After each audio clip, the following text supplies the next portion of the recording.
Hello, and welcome back to my channel. Please like, share, and subscribe. It really helps a lot. This is Too Soon to Stop, and I am Dr. Diane.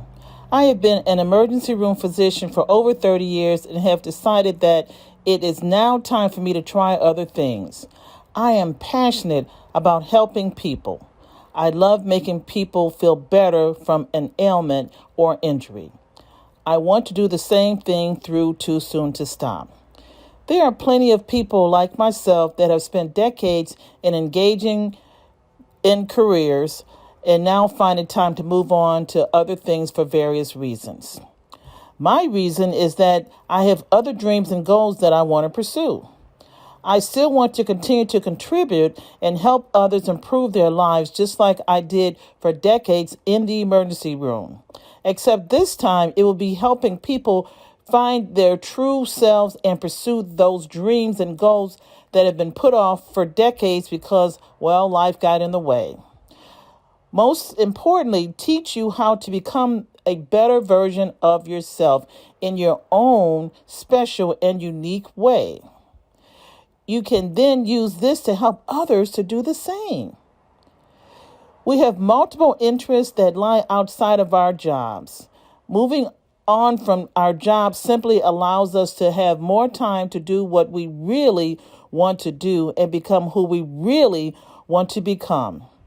There is no need to ask permission from anyone to do this. It will be on our time and on our schedule to pursue those dreams and goals. Let's go.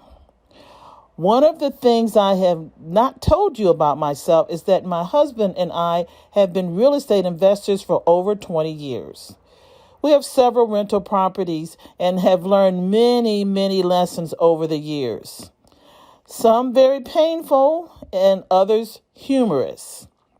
However, if we didn't learn from our multiple mistakes, there is no way that we would have lasted as long as we have. Let me share with you our most recent adventure. We received a call from a tenant complaining that she kept hearing an animal running around the roof of our rental property that she had made her home. She has been with us multiple years and really did not complain much, so we simply could not understand what she was trying to tell us. At first, it was unclear what this could be, but after several complaints, we decided to do some investigation. We decided on setting an animal trap out. Well, we managed to catch a possum and thought this was the end of it. The possum was driven several miles away and let go in the woods. Few days of silence was followed by yet another frantic call from the tenant. She was once again hearing an animal running across her roof. So we did some deeper investigation on what to do, including calling several critter-getter companies. We could also see that there was tree branches that were on the roof, which could be acting as a bridge for the animals to be getting on the roof. We decided on placing a trap on the roof with food, a small amount of rotisserie chicken in it. Well, early the next day, the tenant called and informed us that there was indeed a raccoon this time in the trap. She was outside taking pictures when we arrived, no doubt placing them on her Facebook page. Her children were out as well and was totally fascinated by the sight of this raccoon in the cage. The raccoon was still alive and jumping around in the cage trying to get out. Once again, the raccoon was driven away and let out in the woods. The cage was placed back once again. We were sincerely hoping that this was the end of things, but were wrong. Once again, we were informed by the tenant that there was yet another raccoon in the trap. By this time, we could see that the raccoons were climbing up the tree and getting on the roof by this method. They had dug a hole in our roof and was now getting into the attic. So limbs were cut and the raccoon number 2 was once again driven to a faraway wooded location and let out. This is all we know so far.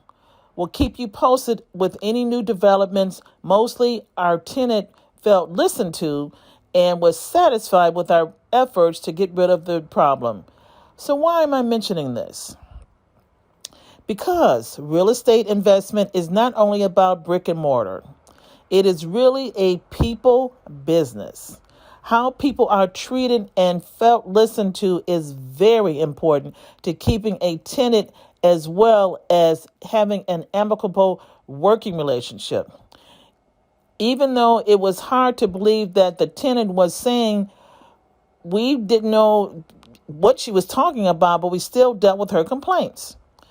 The largest lesson here is that we included her in assisting in getting rid of the nuisance. She was able to be a lookout for noises in the attic since she lived there. When she heard noises in her attic, she was able to call us for assistance.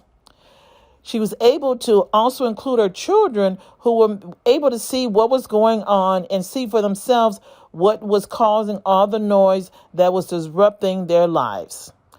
Talking to her and working with her is what made this potentially troublesome situation into one where we were all advocates and worked together as a unified force with a common goal: get rid of that raccoon.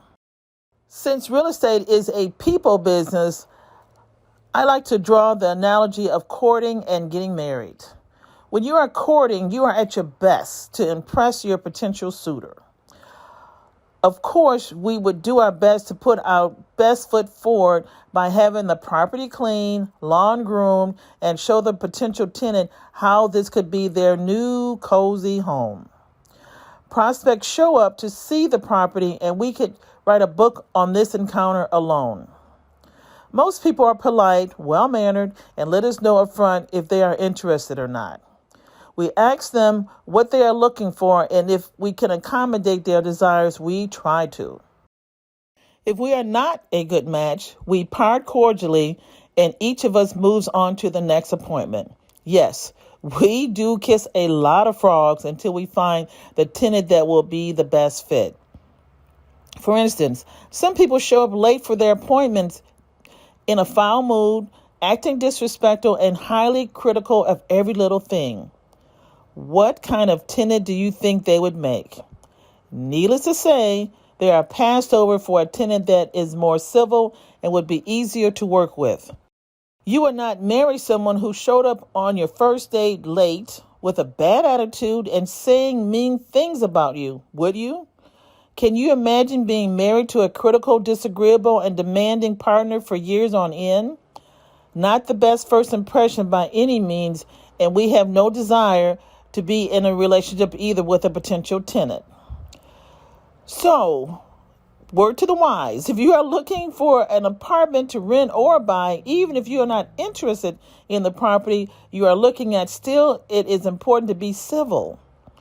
You never know what other properties are available or who the investor may know that could potentially be a good fit for you.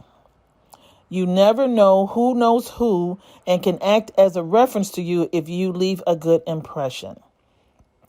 There are many other lessons that I could teach you and can put on a coaching program for real estate newbies on what to do and when to start off.